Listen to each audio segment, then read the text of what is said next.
السلام عليكم ورحمة الله وبركاته. كيف العادة نبداو بالصلاة على رسول الله، فبالصلاة على رسول الله تفتح الأبواب. ريال مدريد كيفوز وكينتصر بنتيجة ساحقة خارج أرضه ب3-0 على ليغانيس، وكيقلص الفارق مع برشلونة المتصدر ل4 ديال النقاط مع مباراة مؤجلة ريال مدريد. مباراة كان البطل فيها الأول هو أنشيلوتي اللي دخل أخيرا بخطة هجومية ولعب هجومي واضح. أخيرا أنشيلوتي استوعب أن عنده أسلحة هجومية متعددة وعنده تشكيلة مرعبة وخاصو يفكر الهجوم أكثر ما يفكر الدفاع. أنشيلوتي دخل بخطة 4-4-2. الشكل كان كيتبدل لكن كتبقى نفس النهج، هي 4-4-2. هالوراء كانت 4-4-2 كامافينغا كارتيكاز وبيلينغهام لاعب خلف المهاجمين وسيبايوس واردا غولر لاعب خط الوسط. لكن في الحاله الهجوميه كان اردا غولر كيمشي لجهه اليمين وكامافينغا كيصعد كيولي في جانب سيبايوس. خطه ونهج وشكل جديد ممتاز خلى اغلب اللاعبين كيلعبوا في المراكز المفضله ليهم، حتى مبابي وفينيسيوس. مبابي لعب في جهه اليسار المكان المفضل ليه، اما فينيسيوس لعب كلاعب حر في الهجوم. كيف قلنا بيلينغهام لعب خلف المهاجمين، المركز اللي ابدع فيه وهو المركز اللي كيبدع فيه عاده.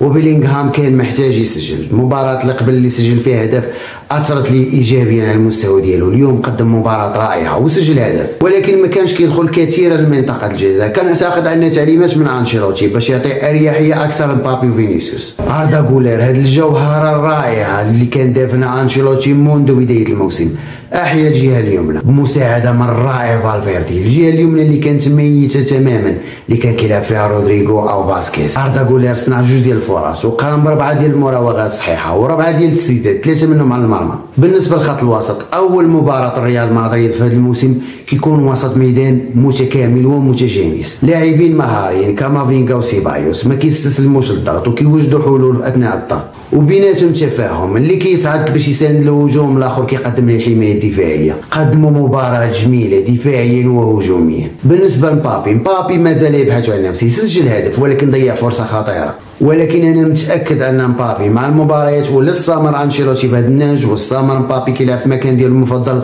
فغادي يرجع مبابي اللي كنعرفوه. مبابي فقط محتاج الثقه، والثقه كتجيب تسجيل الاهداف. بالنسبه للدفاع، الدفاع كان رائع ككل فريق اليوم. فيران غارسيا كان ممتاز في الجهه ديال اليسار، قدم مساندة الهجوميه اللازمه، وحتى الدفاع كان ممتاز. يعني الحاجه اللي كيتميز فيها مندي عليه اللي هي الدفاع كان فيها اليوم فيران غارسيا ممتاز. راؤول اسينسيو المفاجاه اللي قدم انشيلوتي، لاعب هادئ ممتاز كيقدم كرات قصيره وطويله بشكل ممتاز، عنده رؤيه واسعه للملعب بشكل ممتاز، زائد تفاهم كبير بينه وبين روديغر. هي ماشي مباراه معيار باش نحكموا بها الدفاع، المباراه الجايه امام ليفربول هي غادي تكون معيار، لكن على العموم كان اليوم دفاع ممتاز. ريال مدريد كان كيلعب مباريات سهله وكان كيكون فيها الدفاع سيء. على العموم مبروك لجماهير ريال مدريد، وكيف العاده كان معكم عصام الهلالي.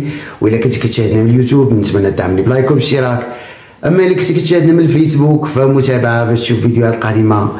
والسلام عليكم ورحمه الله.